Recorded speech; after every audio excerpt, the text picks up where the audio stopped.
defensive guy toughness, Kingsbury has made Jaden Daniels comfortable. And I've said this with Sean Payton and Bo Nix. Bo Nix right now is the game's going really fast for him.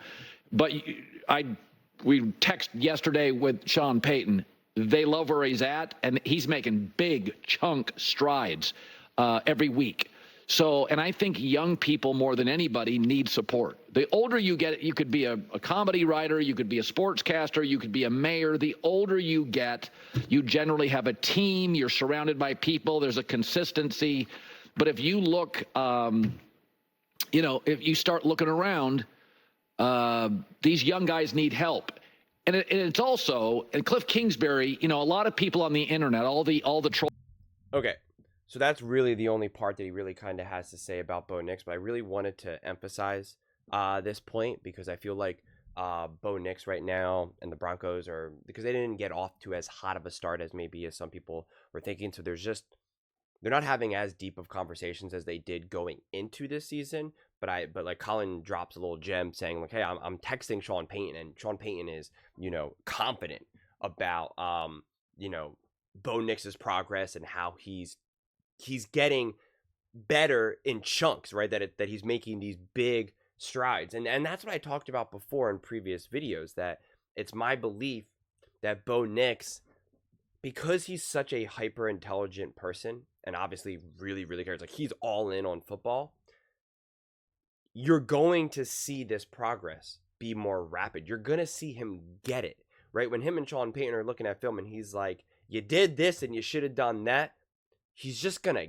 get it, right? He's going to understand it. He's going to get it. He's going to learn from it, and he's going to apply it. And and to me, that's arguably going to be Bo Nix's probably technically his ultimate superpower, is for him to learn.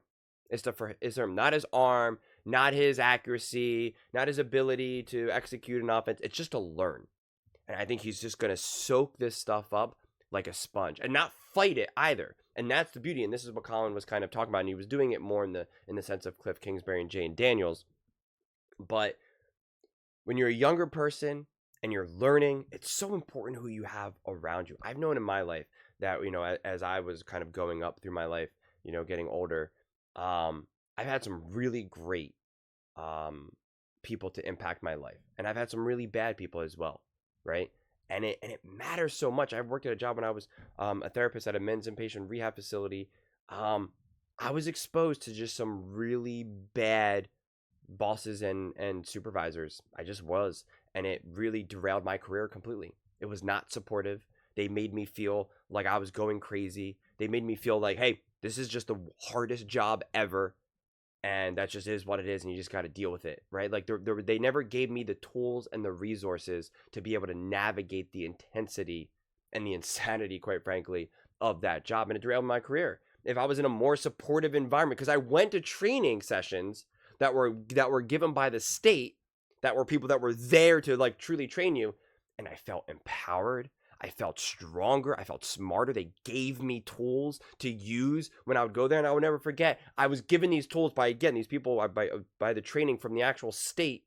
And I was like, oh my God, this is awesome. I finally feel like I have some tools now to use. My job is going to be easier. I'm going to be more helpful. I'm going to be able to help these people. It's going to be great. I get there the next day, in the office at the facility. And I'm like so excited. I'm like, yeah, this is what I learned, this, that. And my supervisor's like, you can't use that here. You can't do that here. Nah, it's not going to work here. Yeah, good luck trying that. And it was like, like what? Why not? And it was like, does he have more insider information than I do? He's more experienced. He's my supervisor, right? Like, I was just completely like, I just was given all these tools. And now you're like, nope, can't use this, can't use this, can't use this. Good luck using this, can't use this. And so that to me is where some of these coach quarterback combinations matter so heavily. We're seeing this with Caleb Williams and Shane Waldron, right? Caleb is struggling in certain aspects, and they're not giving him the tools. And they're empowering him to a degree, but it's like false empowerment. It's more like, this is what the last game plan looked like. Like, and I said this in my Caleb Williams video. It was like a smack on the butt and saying, hey, bud, get out there. Just have some fun. You're good. You got this. Just be you. Don't overthink it. And it's like, okay, great. And it's like, now you're like sending them out and you're like, I don't really know what I'm doing right now. And the game plan showed, and his performance showed in that. It was like, I'm just going to sling it 50 sometimes or whatever it was. Some are passes are going to be great. Some are going to be bad, whatever. What Sean Payton is doing for Bo Nix is actually giving him tools, giving him guidance, understanding, helping him, recognizing, yeah, you're going to make mistakes. Yeah, this is going to be ugly at times, but it's okay. Trust me, I know. I got a wealth of experience. I got you. And it matters. It really, really matters. And we're seeing that. And I made a video earlier saying, Bo Nix had the best rookie performance of all quarterbacks, especially when I was combating, because Nick Wright was trying to say, no, it was, it's been Caleb Williams. And it's like, no. Bo Nix has been better than Caleb Williams. And quite frankly, it hasn't been close in a lot of ways. Caleb Williams has shown some more of that exciting, dynamic video game stuff, but Bo Nix has been way smoother, right? And I don't think that can really be debated. And then I said Bo Nix's performance against the Bucs was the best rookie performance. And I made that, I said that obviously before Monday. And again, sorry, Denver Broncos fans, but Jayden Daniels obviously just rocked it on Monday, right? We can't deny that. I mean, who knows? Maybe in the next few years, we're going to see Jayden Daniels versus Bo Nix Super Bowl. I mean, I'm all for that. We need some new energy. We need some new quarterbacks. We need some new teams. Like, let's go. Let's do this. But I just think I'm curious too, right? When you see Jayden Daniels have this game, right? And I'm talking to you, Denver Broncos, Bo Nix fans. How does that land for you? Are you like, Bo Nix should be there? That should be Bo Nix. Why is Bo Nix not there yet? Like, do you feel yourself getting restless? Do you understand? Like, I'm just really curious, like, how does that sit? Are you like, if only we had Jayden Daniels, or you just like, no, I'm so confident in Bo Nix. I'm confident with the progress he's showing, right? We're going to get there. Do you trust Sean Payton? Like, I haven't really been able to talk directly to Denver Broncos fans of like, what are their thoughts about all this right now? Where are they feeling? How is this all landing? Because I don't know, because it's frustrating. Since the season started, the Bo Nix content has been few and far between. And going into the season, it felt like every few days it was like, Bo Nix, Bo Nix, Bo Nix. And it was like so exciting. I'm making all this content. I have all these Bo Nix videos.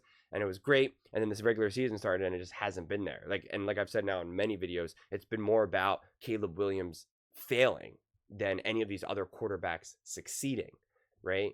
Jayden Daniels had one of the best rookie performances and broke the record.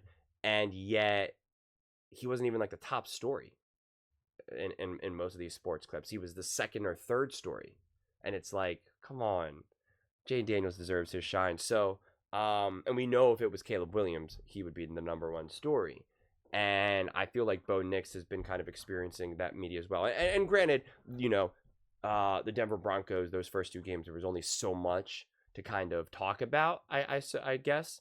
But I'm just hopeful now that Bo Nix, I'm hopeful that Bo Nix could turn a corner a little bit, and the Broncos as a whole. I feel like I said Bo Nix a lot of times. But, and we can start to get better content, better discussions around what's going positively and what's going on and how these quarterbacks are growing, both Jayden and Bo Nix for that matter, rather than just the constant what's going wrong for Caleb Williams content. Because we have two quarterbacks who are truly getting better week to week to week to week. And it's not to say that Caleb Williams is a bad quarterback. It's not to say that Caleb Williams won't be a great quarterback, right? It's just we're so saturated and inundated with that content that I'm just like, I want to like talk about other things. And there's other rookie quarterbacks, really exciting stories, really exciting games that we can be talking about. And it's just a matter of time before Bo Nix has a breakout game like Jayden Daniels, right? It's just a matter of time before Bo Nix has a beautiful game, 4 touchdown passes, 300 yards, right? 25 for 30. I'm just making stuff up, obviously, right? And he's running for 35, 40 yards. Like, that's going to happen.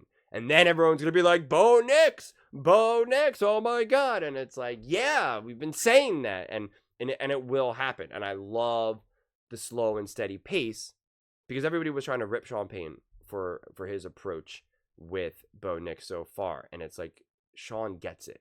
He gets how to bring along a quarterback. And they were making fun of Jayden Daniels before for the first couple of games. Oh, they're not really asking him to throw. He's just using his legs. He's throwing little 1-yard passes. Go watch that game. They unleashed Jayden Daniels when the time was right. And he was not throwing little 1-yard passes. He was doing a lot more than that. He wasn't just using his legs. He was throwing a beautiful ball. He was using his legs to buy time, right? To extend the play. It was honestly perfection. It was an absolute thing of beauty watching Jaden Daniels play. And that is the progression that Sean Payton and Bo Nix are taking, and it's just a matter of time before that pops. But those are just my thoughts. I'd absolutely love to hear yours. What do you guys all think about Bo Nix's progression and how he's improving, the confidence that Sean Payton has in him, and the Denver Broncos as a whole? Let me know in the comments below. I read every single comment, so whether you agree with me or disagree with me, either way, let's get in some discussions, let's get in some fights, but ultimately, let's just have some fun. And please do consider subscribing. We are building an amazing community here, and I would absolutely love to see you part of it. I want to build something that we all genuinely feel connected to, something that we're really excited to be part of. I think we're well on our way to doing it. And please don't forget to give this video a thumbs up, as it really does help with the visibility and the algorithm. Thank you so much, and see you next time.